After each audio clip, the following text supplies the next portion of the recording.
We have often talked about power supplies, which are devices which maintain a constant potential difference.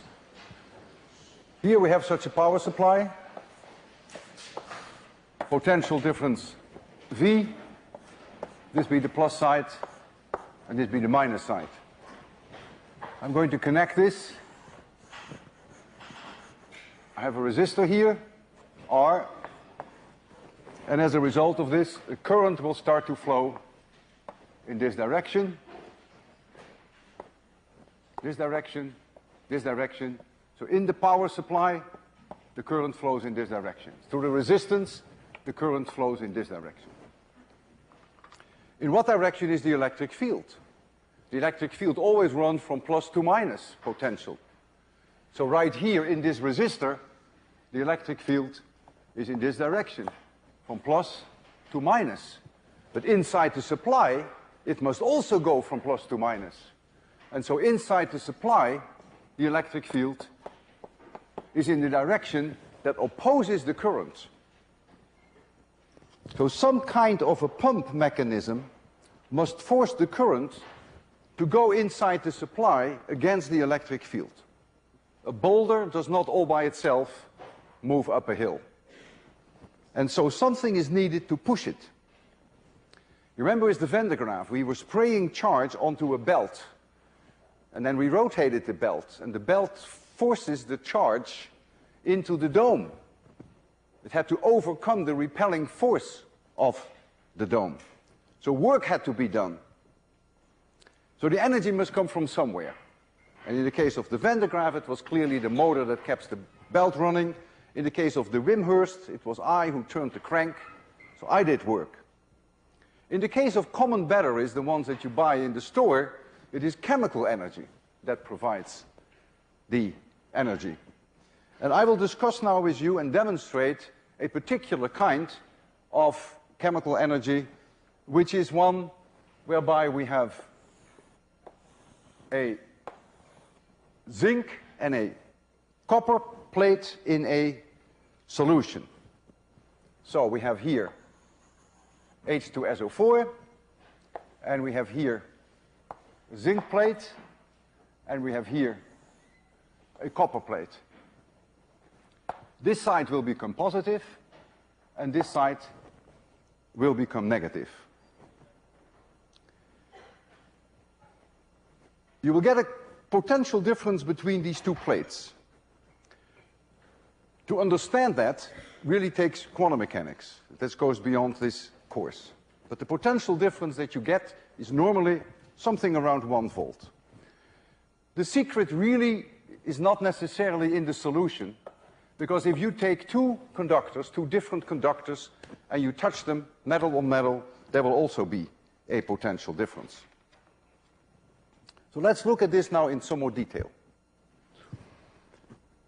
We have here a porous barrier that the ions can flow freely from one side to the other. And we connect them here with a resistor. And so a current is now flowing.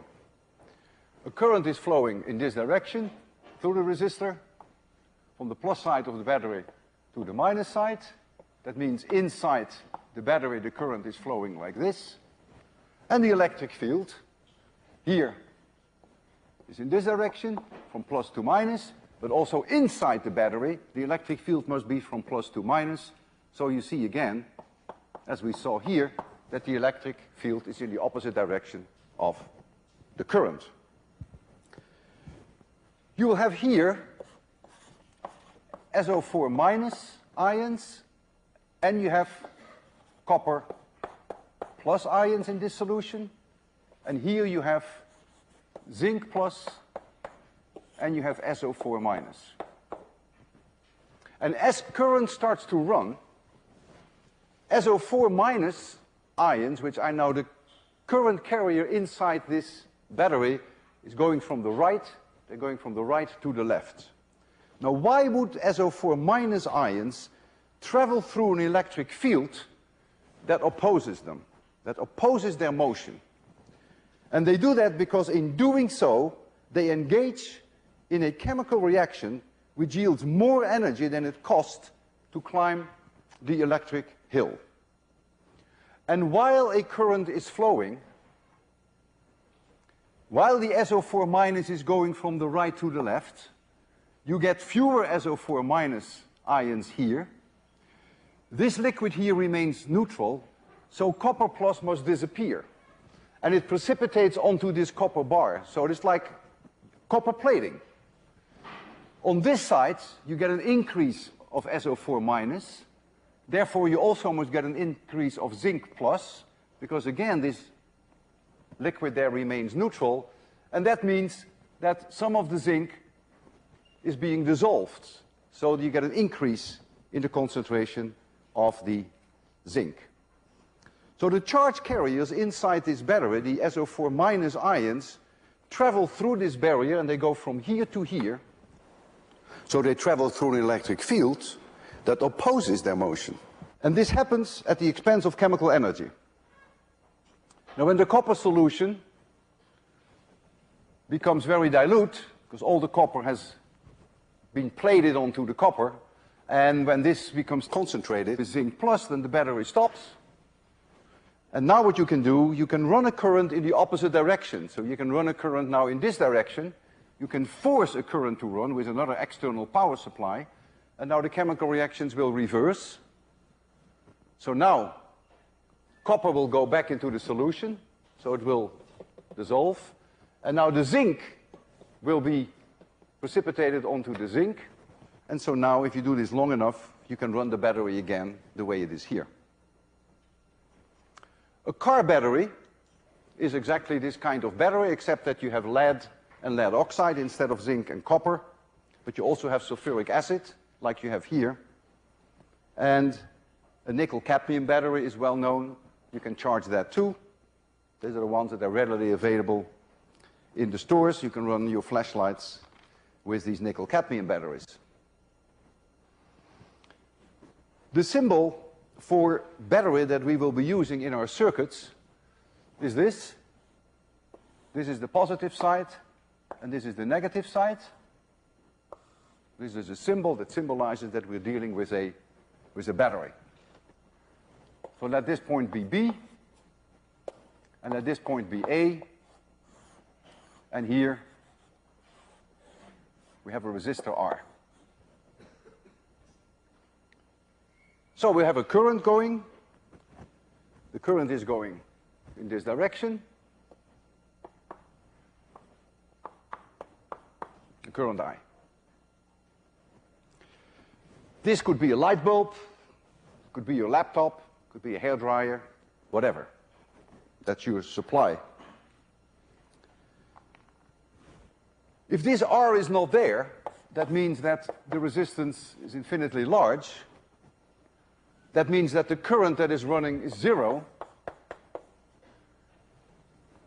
Then the voltage that we would measure over this battery, which is VB minus VA,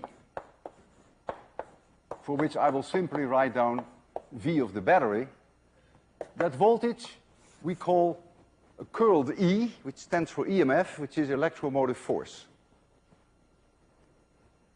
I will show you that later. If I put a resistance R in here, which is not infinitely large, then the current will start to flow.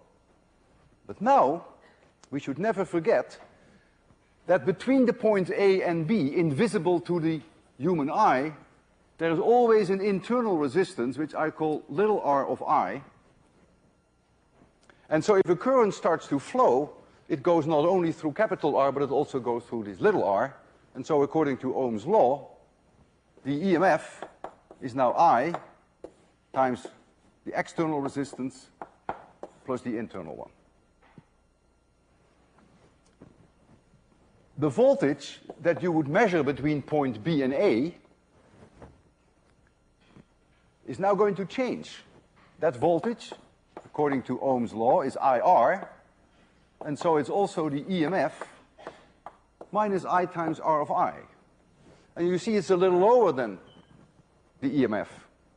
And the reason is this internal resistance here. If I shorted out this battery, stupid thing to do, but if I make R equal 0, so I take the battery and I just short it out, then the maximum current that I can draw then, so R is now 0, so you can see that the maximum I that you can get is E divided by R of I, and V of B, the voltage that you would measure now between point B and A, goes to 0. It doesn't mean that there is no current running, but it means that between these points, your potential difference goes down to 0. Shorting out a battery, of course, is not a very smart thing to do. You can put batteries in series, and thereby getting a higher potential difference. If this is the negative side and this is the positive, I have an independent one, negative, positive, and an independent one, negative, positive, each one with an EMF E, then I can connect the positive side of one with the negative side of the other, just a conducting wire, and the positive side of this with the negative side of the other, and now the potential difference between these 2 points is now 3E. Open circuit, if I don't draw any current. If I draw a current, then of course I have to deal again with the internal resistance. I'm going to build with you a copper zinc battery of the kind that we just discussed. You see it here. Here's the copper sulfate solution, which H2SO4. And here are my plates. This is my zinc plate, and this is my copper plate. And you're going to see the voltage displayed, I think over there, that is correct. There is no potential difference now, because they're not in place yet. And so here comes my zinc, and here comes my copper. And they go into the solution, and you see about 1 volt. In general, these potential differences are of that order of 1 volt, 0.95. So now what I will do, I'm going to create a double one. So I have 2 independent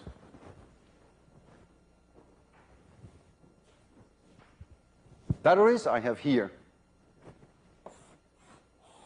one whereby I have copper and zinc, and I have another one whereby I have copper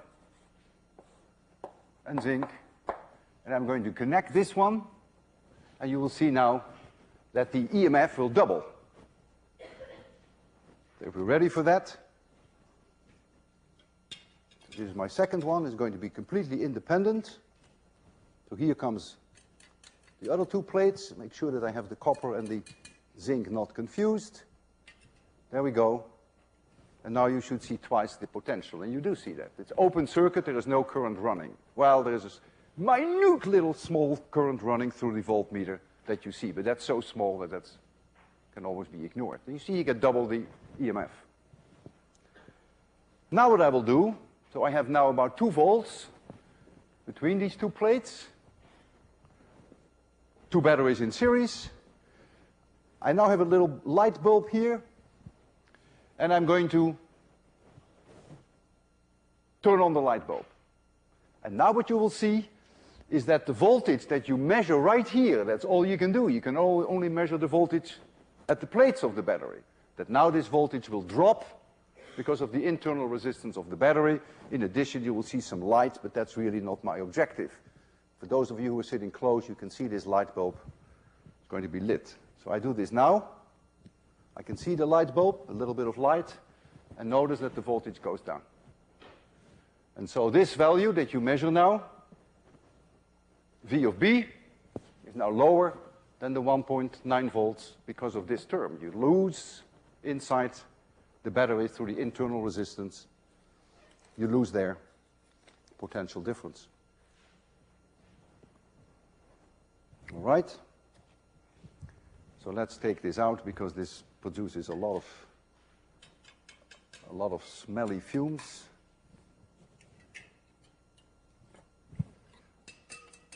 Okay. That's fine. If a charge moves from point A to point B, and here the potential is VA, and here the potential is VB, and a charge dq moves, and let's suppose for simplicity that VB minus VA, yeah, let's make VA larger than VB. That's just a little easier to think in those terms. It's not necessary, of course. So let's make VA larger than VB. So the electric field is from A to B. And I move charge from A to B, then the electric field is doing work. And the work that the electric field is doing, dW, is the charge times the potential difference, which is VA minus VB.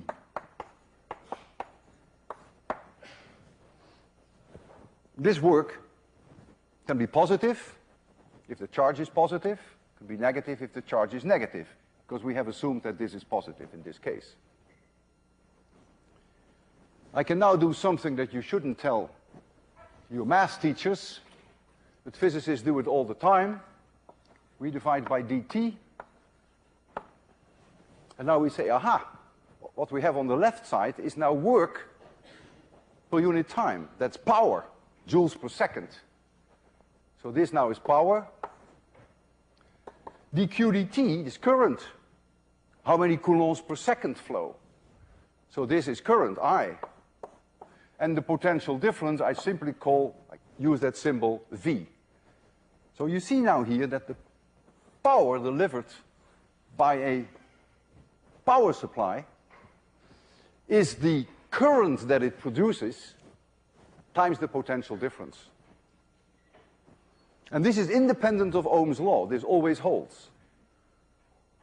If you also include Ohm's law, if you can use it, last time we discussed the limitations of Ohm's law, but if you can use it and V equals IR, then of course you can also write down for the power that it is I square R, and it is also V squared divided by R. Power is joules per second, but we write for that joules per second, we write for that watts, just a capital W, but it's named after the physicist Watt. So we always express the power in terms of watts. So suppose we have a resistance R, and we run a current through it. This is the resistance, and we run a current I through it. And let us take an example that the current I is 1 ampere, and that the resistance is 100 ohm. Then the power which is dissipated in this resistor has to be provided by your battery. That power P is now 100 watts. I square R, if you want to use this. If it is 2 amperes, and you don't change the resistance, then it becomes 400 watts. Because it's I square R. I doubles, the power comes 4 times higher. Now this energy is dissipated in the form of heat, and if it gets hot enough, then maybe you can produce light. That's the idea behind a light bulb. The filament in a tungsten incandescent light bulb becomes very high, 2500 degrees centigrade, maybe even 3000. Not so high, of course, that the tungsten melts, and so you begin to see light. So, for instance, a 100-watt light bulb. Oh, let's work on here. So if we have a 100-watt light bulb in your dormitory,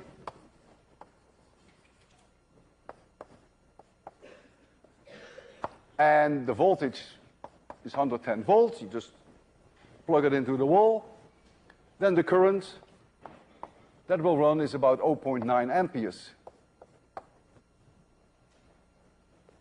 P equals VI. This product must be 100.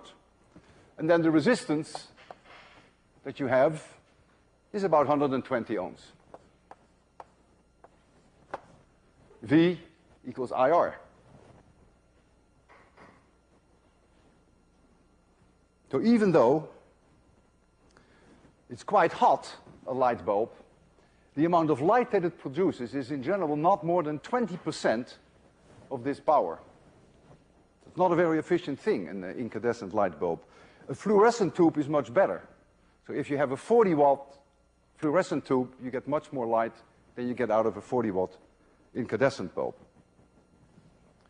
If we take your heaters that you have in your dormitories, typically 2 kilowatts, but let's make it 2200 watts, because that divides nicely through the 110 volts. So then you would have 20 amperes. That's a lot of amperes. If the dormitory is very old, chances are that your fuses will go. 20 amperes is more than many houses can handle. But nowadays, I think most outlets are good for 25 amperes or so, but not for much more. And so now you have a resistor in your heater which is about 5.5 ohms. Just to give you a feeling for some numbers.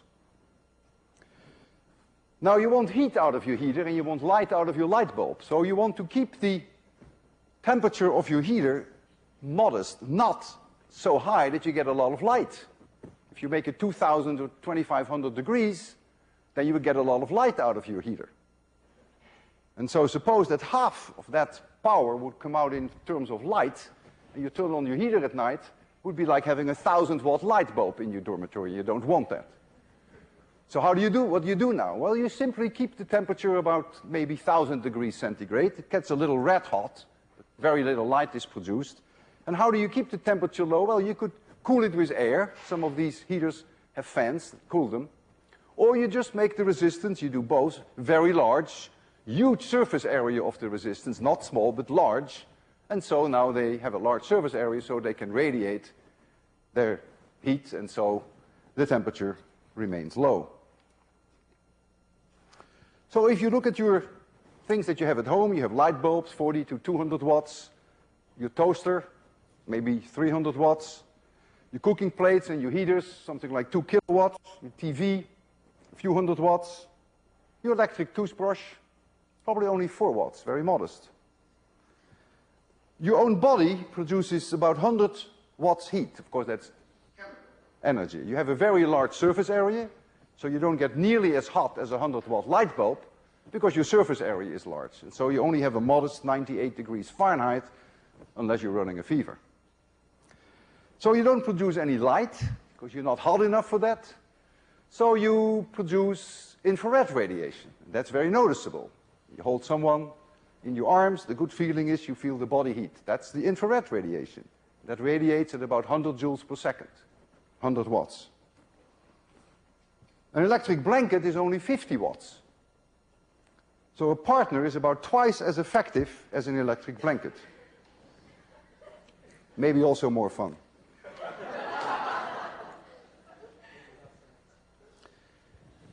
The power delivered by a battery is the current that the battery delivers times E, which is this EMF. And so when the current is running, it is I squared times the sum of the two resistances. The external one plus the internal one. You can never bypass that.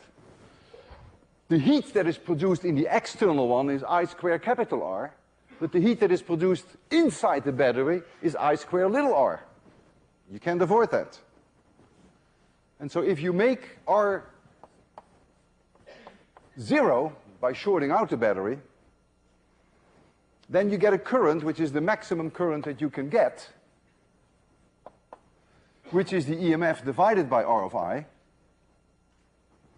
So you've killed the capital R, it's 0 now. And so you get a power, which is the maximum power, which is now E squared divided by R of I. I maximum squared times R of I. That's the same thing. It is the maximum current squared times R of I, and all of that comes out inside the battery.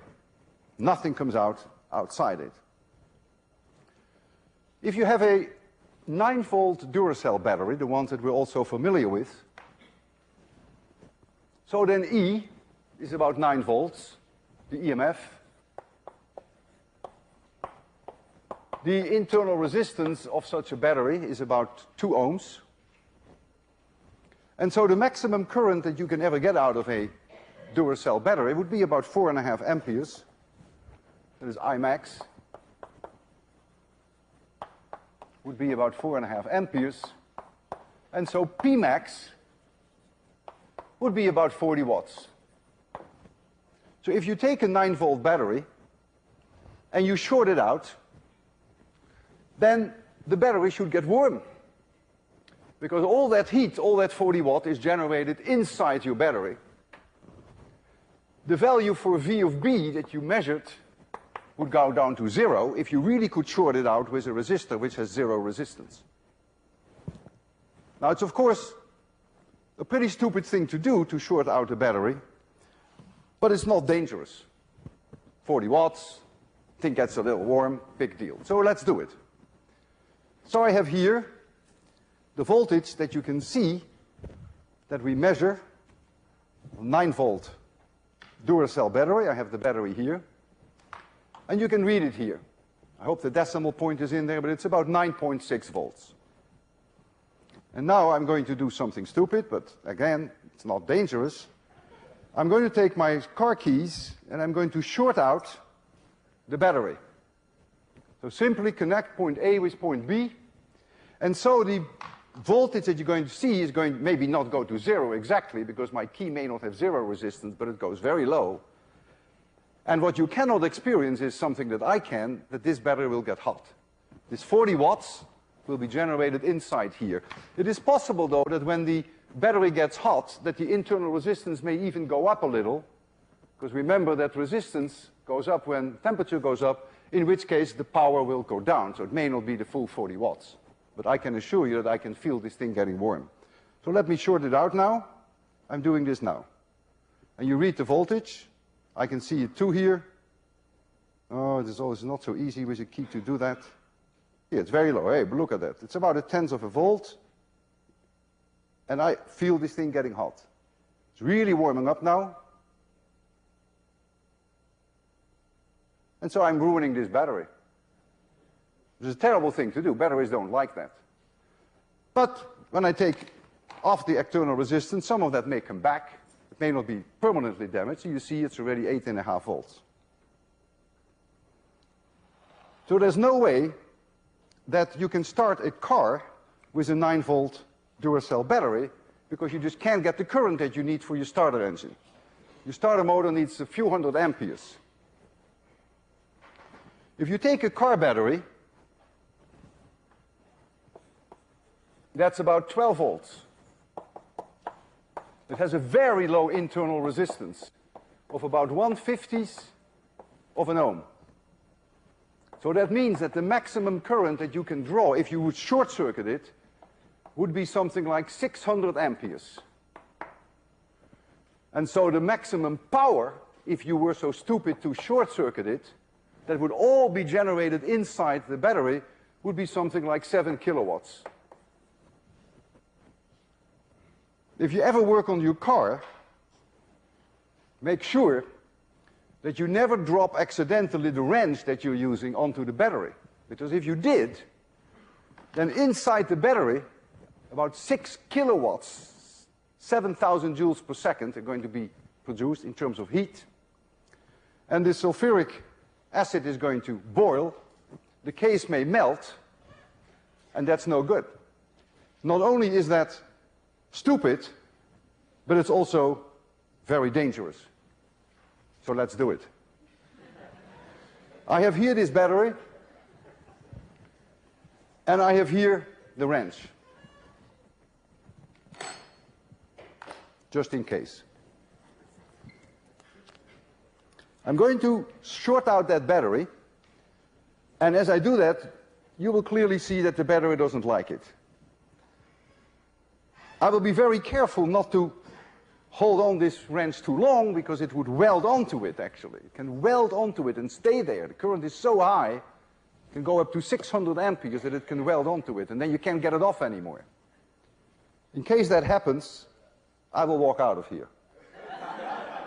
And I advise you to do the same. You ready? Okay, I go now. You see? That's what happens. Very high current.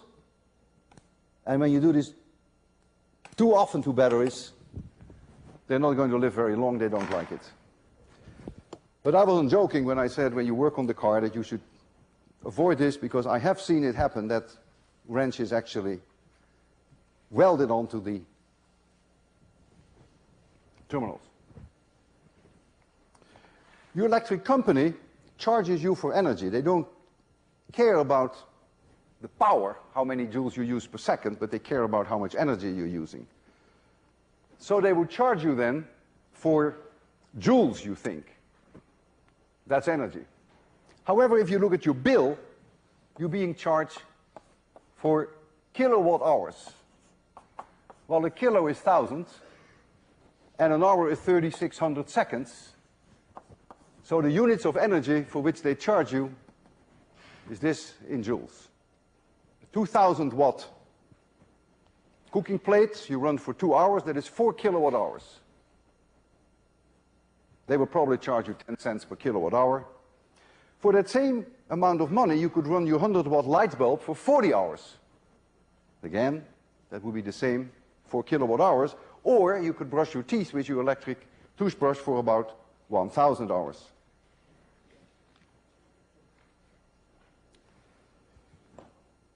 Now I want to take a look with you at a network which consists of resistors and batteries. Now, this is the kind of stuff that you see on homework, assignments, and perhaps on exams. So now we start out with a very modest circuit. Here we have a resistance R1. Here we have a resistor R2. And here R3. And then we put a battery in here.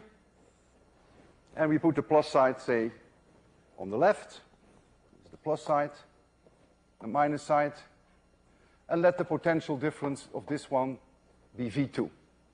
It's really the EMF, but I will ignore any kind of internal resistance of the batteries. It's completely negligible in this problem. And here I put also a battery, let this be the negative side, and this be the positive side, and let the potential difference be V1. And so imagine that you know V1, V2, R1, R2, and R3.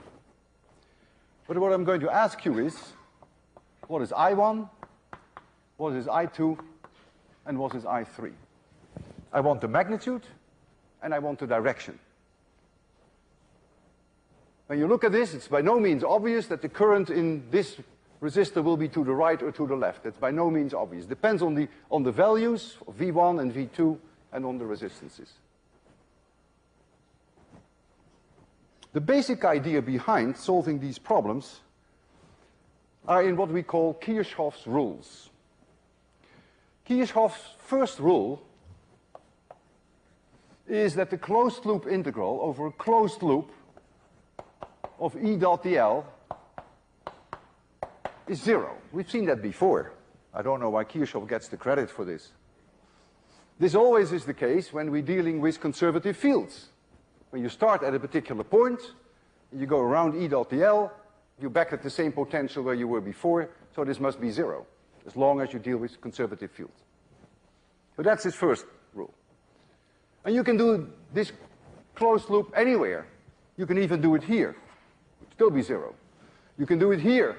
Also 0. You can do it there. No matter where you do it, that closed loop integral must be 0. And then there is a second Kirchhoff's rule. And that is what we call charge conservation.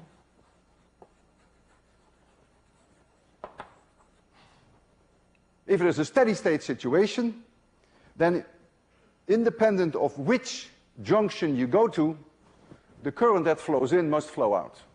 You can't have a pileup of charge. That's the second rule. And I gave you a problem, 3.7, to work out. And you can look in the book how that is done. However, I'm going to work on this with you in a slightly different way than the book is doing it, which I personally like better. But it may confuse you. So I warn you in advance. You may not want to use my method at all. What I do is the following. I say, okay, I assume that there is a closed loop current here, I1. And that there is a closed loop current here, I2. Whether I make them clockwise or counterclockwise, unimportant. I could have chosen one clockwise, the other counterclockwise, unimportant. However, once I choose a direction, it has consequences, as you will see. And that's all that's running. One current like this, and one current independently like that. If I assume that, then I have automatically I am obeying the second rule, because a current that goes around, there's charge conservation, right? There's no charge piling up. So the second rule of Kirchhoff is already obeyed. So now I go to the first one, and I can start now at any point in that circuit and go around. I can go around clockwise, I can go around counterclockwise, it makes no difference. As long as I return to the same point, that integral E dot dl must be 0. I'm returning at the same potential. What is the integral of E dot dl in going from point 1 to point 2? Well, that's the potential difference between point 1 and point 2. And so let us start here, and let us go around. And we have to adopt a certain convention, namely, if we go up in potential, and when we go down in potential. Again, you're free to choose the sign convention, but I would say, when I go up in potential, I give that a plus sign. When I go down in potential, I give that a minus sign. So I start here. I could have started there, I could have started there. It makes no difference. As long as I don't start here, that makes no sense. So I start here, and I go around like this.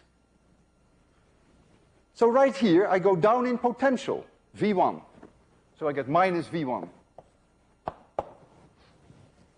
Now I go with current I1 in the direction from left to right. So that means that the potential here must be higher than there. V equals IR. Potential here must be higher than there. So I go down in potential, so I get minus I1 R1.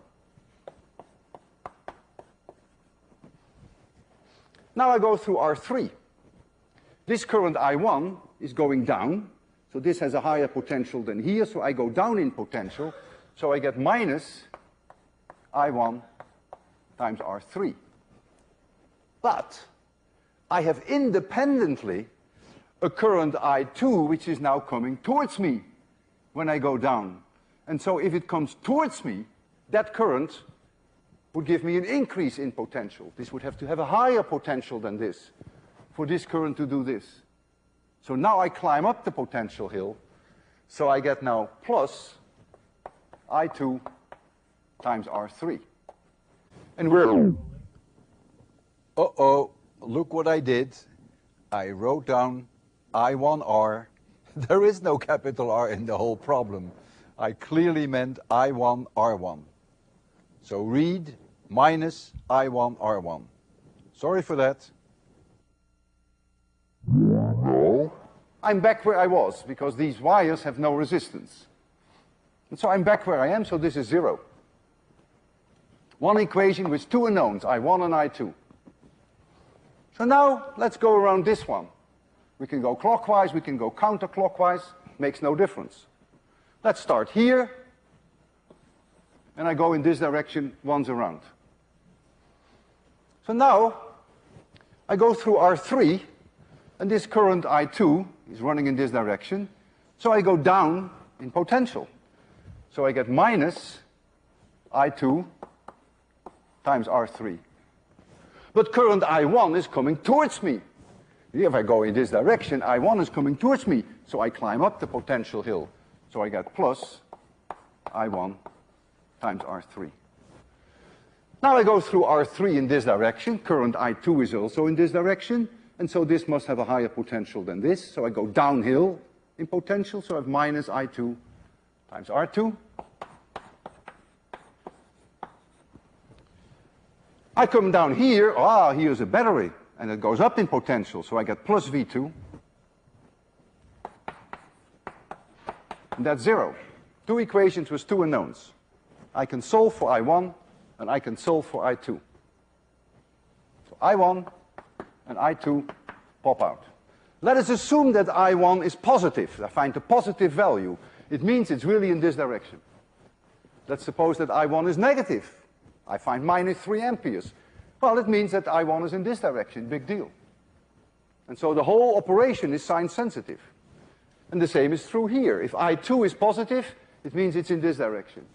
If I2 is negative, then it's in that direction. How about I3 now? Well, let us assume that I1 is plus 3 amperes. And that you find that I2 is plus 1 ampere. That's possible, right? You have two equations, two unknowns, and these are the answers. So 3 amperes goes like this, whoosh, down, and 1 ampere comes up. Well, it's clear then that I3 is 3 minus 1 is plus 2. Another way of looking at it is 3 amperes come in at this juncture. I2 is 1 ampere, so 1 ampere goes through, so 2 must go down. That's really Kirchhoff's second rule. If I1 were plus 1 ampere, and I2 was also plus 1 ampere, then I3 would be 0. No current would flow through I3, but my method would still work. I find 1 ampere going down and 1 ampere going up, so there's no current going through R3. There's only current going in this direction, 1 ampere. And so you have to recognize then that I3 is I1 minus I2, which is really application then of Kirchhoff's second rule. I like this idea of a closed loop current. I know some of you don't like it. It's fine. The reason why I like it is I always end up, in this case, with two equations with two unknowns. I solve for I1, I solve for I2, and then the third one comes out in a natural way by just thinking, one current goes in this direction and the other goes in that direction. But if you prefer the method that the book will present to you, you get 3 equations with 3 unknowns, and you get I1, I2, and I3. Right at the start, you get an I3. You see, I don't even start off with an I3. It's not there. It comes in later. So the choice is yours. Now I want to entertain you for the last 6 minutes with something amazing, something that is truly amazing. And it is a form of a battery that is mind-boggling. And the battery is right here on my left, on your right. It is a battery that produces an enormous potential difference. 10, 20 kilovolts. You see a schematic here on the transparency. You have a bucket of water here on the top, and you have glass, and the bucket of water is hiding behind here. It's not that because we hide it from you, but that's the best place to be. And you see plastic tubing coming down, and the water can run out on the right, and it can run out on the left. If it runs out here, there is some paint can, no top and no bottom. And you see this paint can here. It's completely open. There's a letter A. And there's another paint can on the right. There's a letter B. It's a conducting can. This is also a conducting can. And this water runs into another conducting trash can. And this water also runs into a conducting trash can. And now comes the key point. That this conductor here, A, is connected through a conducting wire with C. And the conductor B, the paint can, is connected with a conducting wire to this trash can D. You let the water run for a while, and you will see between these 2 points here, sparks. Even when the points are as far apart as, say, 5 millimeters, when you're talking about at least a potential difference of something like 10, 15,000 volts, you will see the sparks. And you wait, see another spark. And you wait, and you see another spark. So this is a power supply. And there must be energy coming from somewhere. And so problem 4.1, which you haven't seen yet on your 4th assignment, is asking you how this works. I will demonstrate it today, and I will come back to it later. The way it works is actually quite subtle, but I want you to think about it. It's a remarkable battery, a remarkable power supply. As the water starts running, I want to draw your attention to the fact that you can almost anticipate when the spark occurs. Because the water, at the very last, is beginning to spread. It doesn't come out anymore just like a narrow cylinder, but it begins to spread. And then comes the spark. And then it goes back to running normally, and then slowly in time it will spread, and then comes the spark. So let us get it going. You have some light here. Marcos and Bill spent a lot of time getting this going. Marcos, do I have all my lights the way you want them? You're happy with that. There you see the 2 balls, which are really here. And let's first look at the sparks. So I will start the water running now.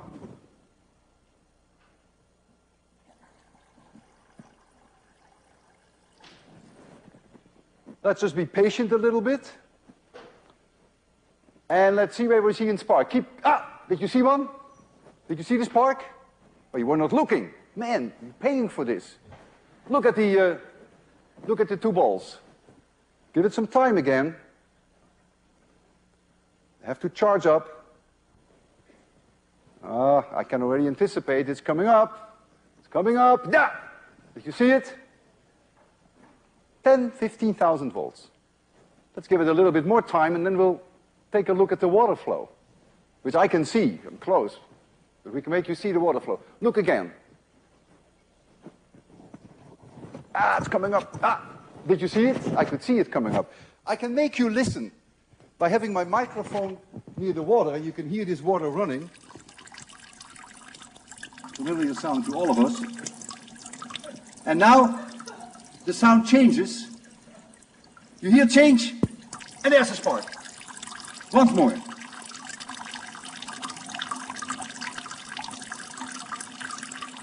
Just running. Spreading. Coming up. Yeah! Amazing, isn't it? I can make you see this water. Just stay there. We have 1.5 minutes left. So now you can see the water. You happy with the light, Marcos? You can improve on it. So look at the water.